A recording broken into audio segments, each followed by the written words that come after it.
নমস্কার বন্ধুরা, তোমরা সবাই কেমন আছো? আশা করি সবাই খুব ভালো আছো। আমিও খুব ভালো আছি। আমি শম্পা চলে এসেছি নতুন একটা ভিডিও নিয়ে। আমার ভিডিওটা ভালো লাগলে অবশ্যই লাইক কমেন্ট শেয়ার করো। তো শীত প্রায় শেষ হয়ে এসেছে, সেই কারণে আজকের ভাবলাম বাড়িতে একটু পিঠে বানাই।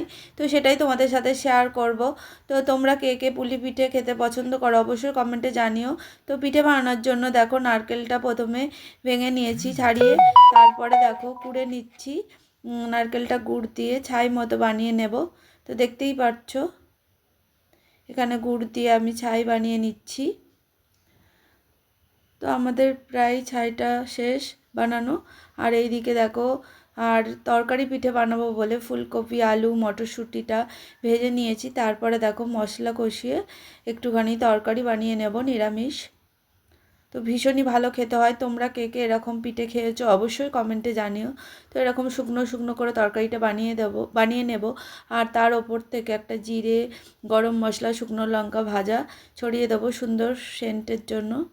তো তারপরে দেখো চালের আটাটা গরম জল দিয়ে ভালো করে মেখে নিচ্ছি। তো আমাদের দেখতেই পাচ্ছ নারকেলের পুর আর এইদিকে তরকারির পুর আর চালের আটাটা মাখা হয়ে গিয়েছে। এইবার পিঠে বানানোর পালা। তো এইবার একে একে দেখো কয়েকটা পিঠে আমি বানিয়েও নিয়েছি। তো পিঠে বানিয়ে নিচ্ছি। তোমরা কে কে এরকম পিঠে খেতে পছন্দ করো অবশ্যই কমেন্টে জানিও।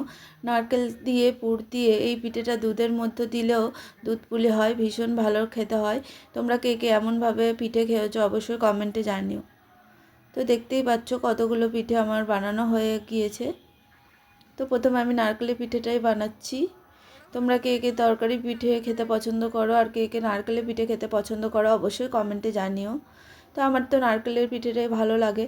আমার ছেলে কিন্তু তরকারি খেতে খুব ভালোবাসে। তো তারপর দেখো পিঠে বানাচ্ছি।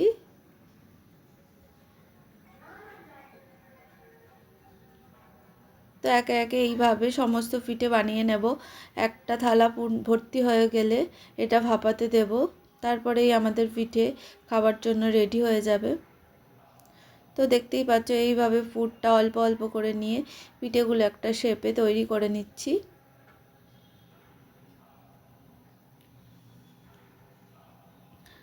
আর শীতকালে তো পিঠে খেতে সকলেই পছন্দ করে, আমাদেরও ভীষণ ভালো লাগে। তো দেখো আমাদের কতগুলো পিঠে বানানো হয়ে গিয়েছে। এইবার এইটা আমি ভাপাতে দেব। তো দেখো একটা গামলিতে জল দিয়েছি, ওটা প্রায় গরম হয়ে গিয়েছে, ধোঁয়া বার হচ্ছে। তার মধ্যে এই ঝুড়ি মতোটা আমি দিয়ে পিঠেগুলো সাজিয়ে দিচ্ছি সুন্দর করে।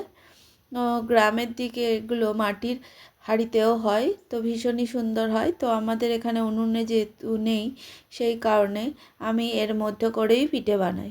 তোমরা কে কিসে এরকম পিঠে বানাও অবশ্যই কমেন্টে জানিও। তো একে একে দেখো কতগুলো পিঠে ওর মধ্যে দিয়ে দিলাম। আর দেখো এই ডিশটা চাপা দিয়ে দিলাম যাতে এই ধোঁয়াটা না বার হয়ে যায়, ওই ভাপেতেই পিঠেটা আমাদের হবে। তো আমাদের পিঠে দেখো হয়ে গিয়েছে 10 মিনিট পর। যখন অনেক ধোঁয়া বের হয়ে আসবে তখন বুঝে যাব পিঠেটা আমাদের হয়ে গিয়েছে। তো দেখতেই পাচ্ছ আমাদের পিঠেটা হয়ে গিয়েছে। তো এবার আমি পিঠেটা দেখো এইভাবে উল্টিয়ে দেব। আর এতটা সুন্দর দেখো পিঠেগুলো দেখো, আমি প্রথমে দেখার জন্য দু একটা গরম হাত দিয়ে তুলে নিচ্ছিলাম যে কারোর গায়ে লেগে আছে কি না। তো পিঠেগুলো এত সুন্দর হয়েছে, একটাও গায়ে লেগে নেই, খুবই সুন্দর, একটাও ভেঙে যায়নি। এইভাবে পিঠেগুলো দেখো খুবই সুন্দর হয়ে গিয়েছে। তো ছোটোবেলায় যখন আগে আমাদের বাড়িতে পিঠে হতো তখন আমরা খুব মজা করে খেতাম, মা বানাতো। তো এখন আমি বানাচ্ছি, আমার ছেলে পছন্দ করে।